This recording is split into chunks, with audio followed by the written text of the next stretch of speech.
Welcome to our third session as we continue to explore the Bible.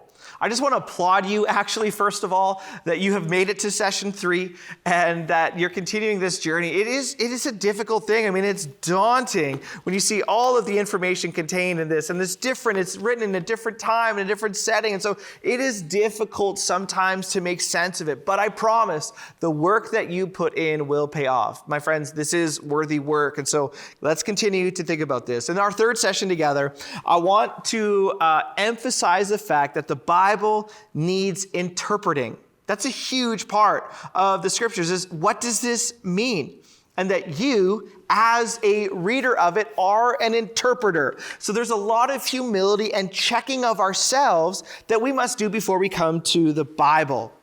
So the task of interpreting involves the reader at 2 levels. You and me, the reader, at 2 levels. The first level is one has to hear the word that they heard, all right? Then and there. The second is that one must learn to hear that same word here and now, all right? So what that means is we have to investigate, let's say, 2 Timothy. What does it say to them and there then? And then how do I apply that in the here and now? And that's the kind of the two, that's a dance of interpretation is what does it say to them, and then how does that apply here and now? And so every reader is at the same time an interpreter as well. We're filtering this information and this writing based on different things. So unfortunately, what church history has proven over and over and over again is that there are good interpretations of Scripture, and then there are poor interpretations of Scripture. I would say oftentimes unique interpretations of Scripture, new interpretations of Scripture are most of the time the ones that are most dangerous and probably wrong. We have, in a lot of ways, been given a gift through history. There's been many thinkers over church history that have thought deeply about this. Now, I'm not saying that there aren't new revelations to happen. We go through those as well. But generally speaking, there's good interpretation that we can lean on. So the test of good interpretation,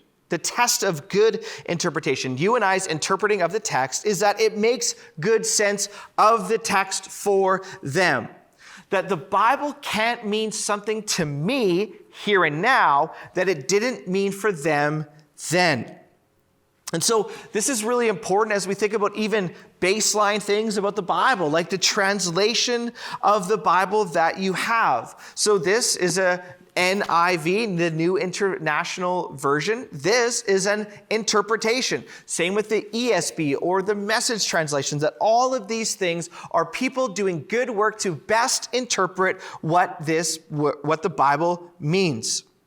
So the antidote of bad interpretation is not no interpretation, but rather good interpretation. So what I'm imploring you to do is, from the outset of this exercise, is to say, I am willing to do the good, valuable, worthy work of good interpretation.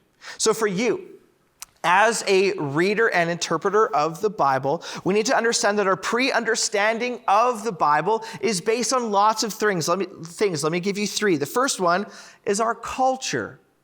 Our culture, the water in which we swim, the air that we breathe, has a heavy influence on the way that we interpret Scripture. You and I just need to be aware of that. It's not a bad thing.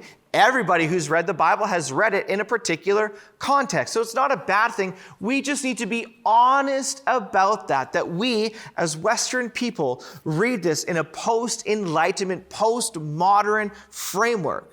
In the same way that somebody in Africa would read this differently as well. So your pre-understanding, your interpretation is based on your culture. The second thing it's based on is your past teaching. Maybe you grew up with no teaching. Maybe you grew up with an atheist, or maybe you grew up in a different tradition of Christianity. You just need to be honest about that. Here are my assumptions that have framed my approach to the Scriptures. Finally, it's past experience. Maybe you came to a church when you're young, and the person up here would just yell and say, how dare you, and talk about hell a lot, and would beat the pulpit and all that sort of stuff, and it really just turned you off. So when you think of the Bible, you think of hellfire and brimstone, you think of a lot of doom and wrath and well, that's going to affect your desire to get into it, right? And so what I'm telling you is just be honest. And that's what session 3 is, understanding that you are interpreting this. And so what I'd like you to do is just one question. How does your culture, your past teaching, and your past experience, how does that affect the way that you read the Bible? Journal through that.